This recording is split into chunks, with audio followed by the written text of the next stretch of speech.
Señores, es un gusto y un placer estar nuevamente con ustedes. En esta ocasión queremos darle seguimiento a esa publicación que hicimos por ahí en nuestra página de Facebook y que era básicamente enumerar los cinco errores más comunes que se cometen cuando se toman mediciones de dureza con el método de dureza LIP. Lo primero que tenemos que entender es, punto número 1, definir qué es la dureza. Y la dureza, definida tal cual viene en la literatura, es como la capacidad de un material para poder resistir penetración superficial. Es decir, estamos midiendo la capacidad de ese material. Ojo, importante entender que estamos midiendo la dureza de un material solamente en su capa inmediata superior, no en toda la sección transversal. Eso es importante entenderlo. Número 2, vamos a ver que tenemos dos tipos de mediciones de durezas. Tenemos los métodos de medición de dureza estáticos y los métodos de medición de dureza dinámicos. ¿Cuáles son los estáticos? Son los tradicionales y los comunes, como la dureza Vickers, la dureza Rockwell y la dureza Brinell. Pero estos obviamente, como ya es conocido de muchos de nosotros, estos tienen limitaciones en cuanto a la portabilidad, pero sobre todo a la posición en la cual se tienen que realizar las mediciones. Y el otro método de dureza dinámico es el famoso método LIP. Ojo, por ahí recientemente vi una publicación de una compañía que vendía productos y decían durómetros LIT con D. Y no es con D, es con B, LIP. Y esto viene del suizo Dietmar Lip, quien fue la persona que generó la invención de esta metodología para medición de dureza dinámico, también conocido método de Quatip o método de rebote, porque precisamente es la mecánica en la cual opera, a través de rebotes e de inducción electromagnética. Sí o sí tiene que estar involucrado el magnetismo. Y bueno, vámonos de lleno a los cinco errores más comunes que se cometen cuando se miden dureza con el método LIP. Error número 1, el espesor del material que estamos evaluando. Ciertamente existe una tabla en el ASTM A956, repito, ASTM A956, que es del estándar del cual podemos apalancarnos cuando querramos realizar, elaborar o revisar procedimientos de dureza mediante método LIP o método de Quatip. Y ahí establece precisamente el espesor, y junto con el espesor está el peso o la masa mínima que debe de tener el componente a ser evaluado. Eso ahorita lo vamos a ver. Error número 2, el acabado superficial. El acabado superficial es fundamental. Mucha gente dice que tiene que tener acabado espejo, pero el acabado espejo en realidad no es una medición, no es una terminología medible, mesurable para determinar el acabado superficial. Existe un número específico de acabado superficial que debe de tener. El término acabado espejo es un término muy general. Ahorita vamos a ver a qué nos referimos de lo que viene mencionado en la tabla. Número 3, importantísimo, campos magnéticos residuales. El 99.99% de quienes ejecutan mediciones de dureza con método LIP no mide el campo magnético residual. El mismo estándar ASTM A956 nos establece que debe de existir un campo magnético residual dado, o sea, uno mínimo, para que ese campo magnético no vaya a afectar las mediciones de las bobinas que tiene el cuerpo de impacto y todo el sistema de medición. Acuérdese que la medición en la dureza LIP se lleva a cabo mediante campos magnéticos. Si la pieza que yo voy a examinar tiene un fuerte campo magnético residual, sí o sí me va a afectar la medición. Eso también lo vamos a ver ahorita directamente en el estándar. Error número 4, la temperatura del componente que estamos evaluando.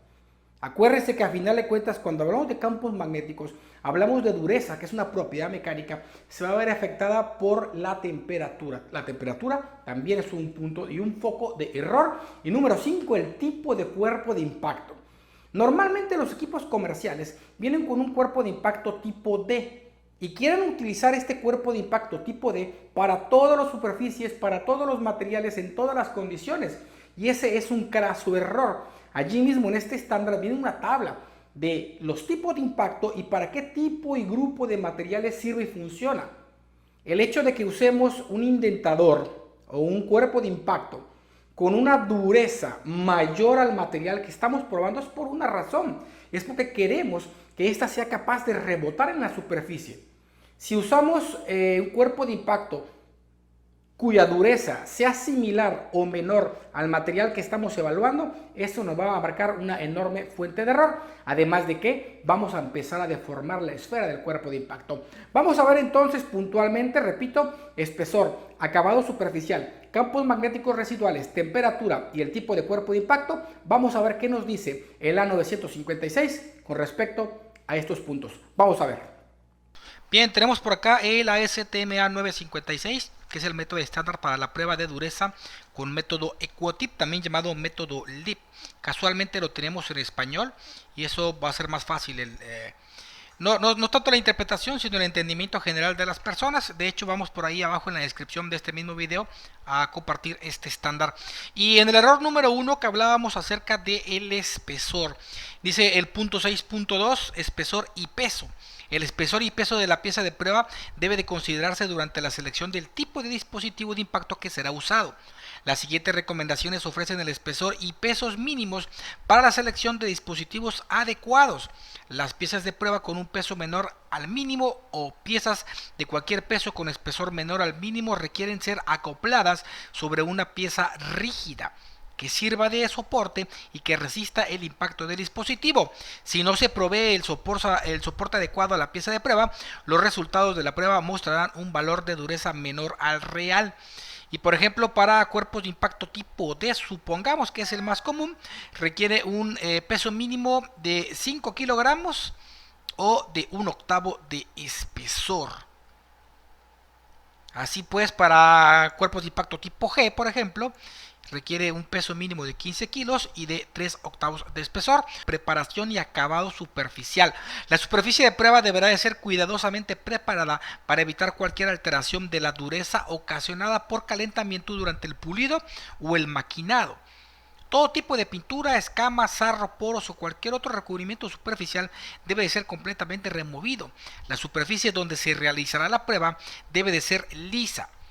Si no se tiene un acabado superficial adecuado, los resultados de la prueba no serán del todo confiables. Acabados superficiales burdos tendrán a ocasionar valores de lectura inferiores a los reales. Se recomienda que la superficie de prueba sea maquinado o pulida para obtener los siguientes acabados. Por ahí habíamos comentado rápido el término acabado espejo, lo cual es un término no mesurable. Es decir, está demasiado sujeto a la interpretación de alguien. Para algunas personas puede ser acabado espejo, para otras puede no serlo. Sin embargo, volvemos a repetir, si tenemos un cuerpo de impacto tipo D, el acabado superficial debe de ser 63 micras de pulgada o 2 micras de milímetro. Tamaño de estructura 200. Esto quiere decir que existe ciertamente una metodología para dejar unas condiciones adecuadas en cuanto al acabado superficial para la medición de dureza con método LIP. Repito, solamente decir incluso en un procedimiento acabado espejo no es suficiente. 3, que son los campos magnéticos. La prueba de dureza EquoTip en partes con campos magnéticos residuales puede afectar los resultados. Se recomienda que el campo residual de la pieza sea menor a 4 Gauss. Y de ahí nos vamos derechito a la temperatura, donde dice que la temperatura de la pieza de la prueba puede afectar los resultados. Además, este efecto puede ser diferente para diferentes materiales. De acuerdo con este procedimiento, la prueba debe de realizarse a una temperatura de entre los 4 grados y los 38 grados Celsius. A temperaturas fuera de este rango, el usuario debe de desarrollar una curva de corrección por temperatura para cada tipo de material inspeccionado. Y nos vamos de lleno con el tipo de cuerpo de impacto, que eso lo vamos a encontrar en la tabla que viene al final del estándar. Y en este caso aquí tenemos los tipos de cuerpo de impacto, la dureza máxima que es capaz de medir, los tamaños de cuerpos de impacto y sobre todo para el grupo y tipo de materiales que afecta. Vamos rapidito nada más a mencionar el cuerpo de impacto tipo D. Dice que el dispositivo de impacto básico utilizado para la mayoría de las pruebas en acero forjado o moldeado, aleaciones de aluminio, aleaciones de cobre y hierros forjados. ¿Qué quiere decir? Quiere decir que solamente para ese grupo de materiales es para los que aplica un cuerpo de impacto tipo D. Vamos a ver, por ejemplo, un cuerpo de impacto tipo C. ¿Para qué sería? Un dispositivo de impacto especial con baja energía de impacto que puede ser usada para medir dureza superficial, dureza en recubrimientos y dureza de componentes de acero de pared delgada. Vamos a ver qué dice para los materiales con un cuerpo de impacto E. Un dispositivo de impacto especial con una punta de diamante sintético que puede ser usada para pruebas en acero forjado o moldeado con un alto grado de dureza. Esto quiere decir que no nada más es utilizar el cuerpo de impacto tipo D para todo tipo de materiales. Práctica que, por cierto, realizan la mayoría de las compañías. Hay un tipo de cuerpo de impacto especial para cierto grupo de materiales. Es como cuando cambiamos transductores en los equipos de ultrasonido.